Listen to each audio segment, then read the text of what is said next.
So, before discussing the specific heat of gases, we should know what we mean by specific heat. Specific heat of a substance is the amount of heat required to raise the temperature of unit mass of substance through 1 degree Celsius. But when it comes to your gases, we do have two specific heats. One is specific heat at constant volume, second one is specific heat at constant pressure. So, what we mean by specific heat at constant volume?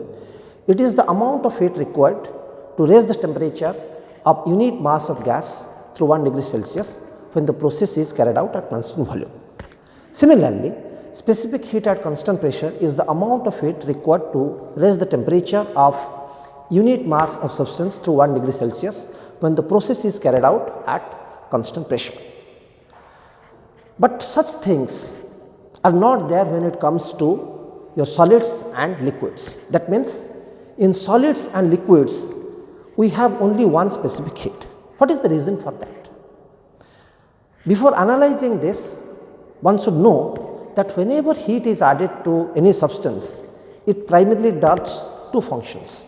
Part of the heat energy is stored as intrinsic internal energy, which raises the temperature of the substance, and part of the heat energy is used to expand the substance. So, when it comes to your solids and liquids, the expansion is negligibly small.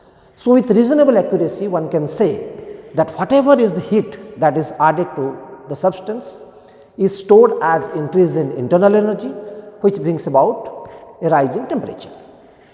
But when it comes to the gases, there is considerable scope for expansion. So, for that reason, we have specific heat at constant volume and specific heat at constant pressure. So, when the volume is restricted, that means you do not allow the gas to expand.